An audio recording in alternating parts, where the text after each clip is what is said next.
नमस्कार दोस्तों, स्वागत है आपका हमारा यूट्यूब चैनल टीचर बनो पर। दोस्तों, आज की इस वीडियो में हम बात करेंगे सामान्य ज्ञान के बारे में। तो दोस्तों, सामान्य ज्ञान के इसमें हम 25 क्वेश्चन को लिए हुए हैं, जो कि बहुत ही मोस्ट इंपॉर्टेंट क्वेश्चन है, तो एग्जाम में आने की संभावना है। तो दोस्तों, आप सभी को पता होगा बीएससी बीएड और बीएड का एग्जाम जो कि 9 जून को होने वाली है। यदि आप लोग अपना एडमिट कार्ड अभी तक डाउनलोड नहीं किया तो डाउनलोड कर लीजिएगा। साथ ही दोस्तों, प्री बीएड और प्री डीएलएड का एग्जाम आपका 20 जून के बाद होगी, और साथ ही आपका सीजी टेट का एग्जाम भी आपका 20 जून के बाद होगी। तो दोस्तों, जो एग्जाम डेट है जून महीने में ही लगभग सभी एग्जाम होते हैं। तो दोस्तों, जितने भी एंट्रेंस एग्जाम होती है लगभग सभी जून में होती है। तो दोस्तों, जितने भी कंपटीशन एग्जाम होती है उसमें से सामान्य ज्ञान के 20 नंबर का क्वेश्चन पूछा जाता है। तो दोस्तों, इस वीडियो में हम सामान्य ज्ञान को देखेंगे कि सामान्य ज्ञान से प्रश्न कहाँ कहाँ से पूछते हैं, क्वेश्चन का लेवल क्या रहता है। सामान्य ज्ञान से आपका एग्जाम में केवल 20 नंबर का प्रश्न पूछा जाता है। चलिए चलते हैं आप क्वेश्चन की ओर। तो दोस्तों, हमारा क्वेश्चन देखिए यहाँ पहला नंबर, भारत के किस क्षेत्र में वनस्पति हैलोफाइट्स के रूप में वर्गीकृत किया जाता है। तो इसमें आपको 4 ऑप्शन दिया हो, मध्य हिमालय, बी नंबर में देखिए थार का मरुस्थल, और सी का देखिए गंगा का मैदान, और डी हो गया सुंदरवन। तो दोस्तों, इसका सही आंसर हो जाएगा आपका ऑप्शन नंबर डी, सुंदरवन। इसी तरह से आगे देखेंगे हम अपना नेक्स्ट क्वेश्चन को। नवरात्र के अवसर पर उदगी का त्योहार किस राज्य में किया जाता है। तो दोस्तों, नवरात्र के टाइम में उदगी का त्योहार मनाया जाता है, तो किस राज्य में मनाया जाता है। तो दोस्तों, यहाँ पे आपको 4 ऑप्शन दिया हो, पहला तेलंगाना है, बी में कर्नाटक है, सी में आपका गुजरात है, और डी में आपका छत्तीसगढ़ है। तो दोस्तों, इसका जो सही आंसर हो जाएगा आपका ऑप्शन नंबर बी, कर्नाटक। दोस्तों, कर्नाटक के साथ साथ तेलंगाना में भी आजकल आपका उदगी का त्योहार मनाया जाने लगा है। इसी प्रकार से आगे देखेंगे हम तीसरा नंबर को। मनुष्य में ऊर्जा तथा पदार्थों का स्रोत कहाँ से आता है। पहला है सूर्य का प्रकाश से, जल से, गैस से, भोजन से। तो दोस्तों, इसका सही आंसर जाएगा आपका ऑप्शन नंबर डी, भोजन से। इसी प्रकार से आगे देखेंगे हमारा नेक्स्ट क्वेश्चन को। सितारा देवी का संबंध किससे है। तो इसमें भी आपको 4 ऑप्शन दिया हुआ है, कथक नृत्य से हो गया, मणिपुर नृत्य से हो गया, हिंदुस्तानी गायन से हो गया, फिर गरबा नृत्य से हो गया। तो दोस्तों, इसका सही आंसर जाएगा आपका ऑप्शन नंबर है, कथक नृत्य। इसी प्रकार से दोस्तों, हमारा अगला सवाल को हम देखेंगे। निम्नलिखित में से कोशिका की आत्महत्या की थैली के रूप में किसे जाना जाता है। दोस्तों, ये 2023 में प्रश्न पूछा गया था, सीजी बीएड में प्रश्न को पूछा गया था। तो दोस्तों, इसका जो सही आंसर जाएगा आपका ऑप्शन नंबर ए, लाइसोजोम जो है कोशिका की आत्महत्या की थैली के रूप में मानी जाती है। बहुत सारे स्टूडेंट कंफ्यूज हो जाते हैं और राइबोसोम को भी टिक करके आ जाता है, लेकिन दोस्तों इस बार ऐसा गलती नहीं करना है, आपका जो है सही आंसर जाएगा आपका लाइसोजोम। इसी प्रकार से आगे देखेंगे हमारे नेक्स्ट क्वेश्चन को। किसका ज्ञान हमें स्वयं को समझाने में अत्यधिक मदद करता है। तो ऑप्शन नंबर होगा रंगो, ऑप्शन नंबर बी शिक्षा, फिर ऑप्शन नंबर सी सामाजिक प्रत्यक्षीकरण, फिर ऑप्शन नंबर डी अपेक्ष छवि। तो दोस्तों, इसका सही आंसर जाएगा आपका ऑप्शन नंबर बी शिक्षा। इसी प्रकार से अगला हमारा नेक्स्ट क्वेश्चन को देखेंगे। जूमिंग किस कृषि का एक प्रकार है। दोस्तों, ये बहुत ही मोस्ट इंपॉर्टेंट क्वेश्चन है। इसमें आपको 4 ऑप्शन दिया, पहला स्थानांतरण कृषि, बी नंबर में रोपण कृषि, सी नंबर में व्यापक कृषि, और डी नंबर में मिश्रित कृषि। तो इसका जो सही आंसर जाएगा आपका ऑप्शन नंबर है स्थानांतरण कृषि। इसी प्रकार से अगला सवाल को देखेंगे हम।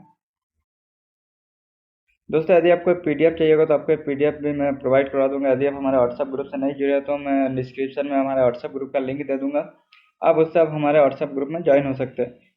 आगे हमारा सवाल को देखिए, लावली किस राज्य का लोक नृत्य है। तो दोस्तों, इसका जो सही आंसर जाएगा आपका ऑप्शन नंबर सी, महाराष्ट्र। इसी प्रकार से हमारा अगला सवाल को देखेंगे, क्वेश्चन नंबर 9, भारत के मूल निवासी थे। तो दोस्तों, भारत के कौन मूल निवासी थे। पहला होगा मुगल, दूसरा नंबर में सिख, सी नंबर में देखिए ईसाई, और डी नंबर में देखिए फिर। तो दोस्तों, इसका सही आंसर जाएगा आपका ऑप्शन नंबर डी। इसी प्रकार से आगे देखेंगे हम नेक्स्ट क्वेश्चन को।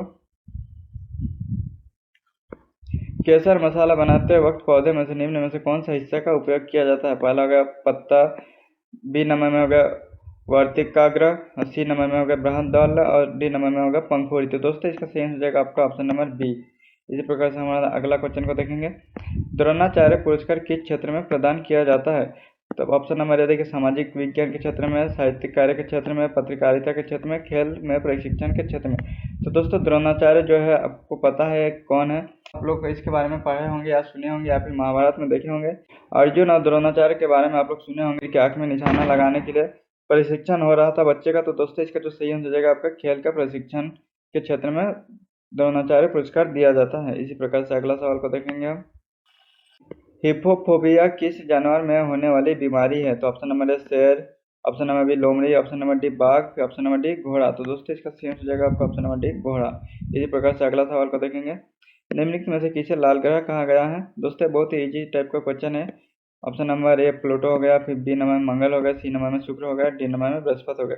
तो दोस्तों, इसका सही आंसर देगा आपका ऑप्शन नंबर बी मंगल। आगे देखेंगे हम नेक्स्ट क्वेश्चन को, निम्नलिखित में से किसे भारत में स्थापित प्रथम राष्ट्रीय पार्क कहा गया है? तो दोस्तों इसका सही आंसर हो जाएगा आपका ऑप्शन नंबर डी, कॉर्बेट। इस टाइप का प्रश्न दोस्तों एग्जाम में पूछा जाता है जीके से रिलेटेड।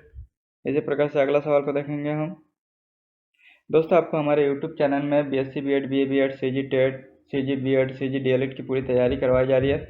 आप हमारे यूट्यूब चैनल के माध्यम से भी तैयारी कर सकते हैं। इसी प्रकार से आगे देखेंगे 15 नंबर में, निम्नलिखित में से किस घटना के बाद अशोक की नीति में परिवर्तन आया? तो इसमें आपको 4 ऑप्शन दिया। पहला, श्रीलंका में अपने दूत को भेजने के बाद, तृतीय बौद्ध संगीत के बाद, फिर सी नंबर में कलिंग युद्ध के बाद, फिर डी नंबर में बुद्ध द्वारा अपमानित होने के बाद। तो दोस्तों इसका सही आंसर हो जाएगा आपका ऑप्शन नंबर सी, कलिंग युद्ध के बाद बुद्ध की नीति में परिवर्तन आया तथा अहिंसा की ओर चले गए। इसी प्रकार से आगे देखेंगे हम 16 नंबर को, शरीर में एनडीए का क्या कार्य है? तो दोस्तों इसमें भी 4 ऑप्शन दिया गया है। शरीर में ऊर्जा को निकालने में मदद करना, प्रोटीन के संश्लेषण में मदद करना, फिर सी हो गया आनुवांशिकता को नियंत्रित करना, फिर ऑप्शन नंबर डी उपयुक्त में से कोई नहीं। तो दोस्तों इसका सही आंसर हो जाएगा आपका ऑप्शन नंबर सी, आनुवांशिकता को नियंत्रण करना। इसी प्रकार से अगला सवाल को देखेंगे हम, संसद में संयुक्त सत्र की अध्यक्षता कौन करती है? तो पहला हो गया राज्यसभा के सभापति, फिर बी नंबर में प्रधानमंत्री, सी नंबर में राष्ट्रपति, डी नंबर में लोकसभा। तो दोस्तों जो संसद के संयुक्त सत्र की अध्यक्षता लोकसभा के अध्यक्ष करती है। इसी प्रकार से अगला सवाल को देखेंगे, मैरी कॉम किस खेल से संबंधित है? दोस्तों ये भी बहुत ही मोस्ट इंपॉर्टेंट क्वेश्चन है। तो इसमें आपको 4 ऑप्शन दिया। पहला है बॉक्सिंग हो गया, बी नंबर में टेनिस हो गया, सी नंबर में शूटिंग हो गया, डी नंबर में कुश्ती हो गया। तो दोस्तों इसका जो सही आंसर देगा आपका ऑप्शन है बॉक्सिंग। इसी प्रकार से अगला सवाल को हम देखेंगे, सबसे शक्तिशाली मराठा शासक कौन था? तो दोस्तों सबसे शक्तिशाली जो मराठा शासक था बालाजी बाजीराव था। इसके ऊपर एक मूवी भी बना है, आप लोग चाहे तो देख सकते हैं। भारत और श्रीलंका को जोड़ने वाले सेतु का क्या नाम है? दोस्तों ये भी बहुत ही मोस्ट इंपॉर्टेंट क्वेश्चन है।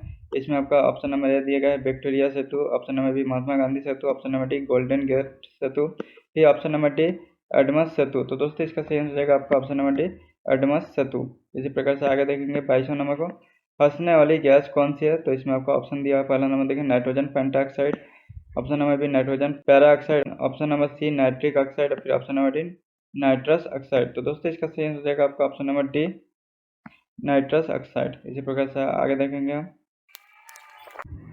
राज्यपाल का शासन अवधि कितने समय का होता है? तो दोस्तों राज्यपाल का जो शासन अवधि रहता है 5 साल का रहता है। इसी प्रकार से दोस्तों अगला सवाल को देखेंगे हम, विश्व का सबसे बड़ा मरुस्थल सहारा कहाँ पर स्थित है? दोस्तों इसका सवाल आप हमें कमेंट बॉक्स में बताइएगा कि इसमें कौन सा ऑप्शन सही है। ठीक है दोस्तों, मिलते हैं अब नेक्स्ट वीडियो में। आपको यदि वीडियो पसंद आई होगी तो आप वीडियो को लाइक, कमेंट और शेयर कर सकते हैं। आपको हमारे यूट्यूब चैनल में लगातार तैयारी करवाई जा रही है, तो यदि आप नए हैं हमारे यूट्यूब चैनल में तो यूट्यूब चैनल को जल्द से जल्द सब्सक्राइब कीजिएगा। Thank you so much.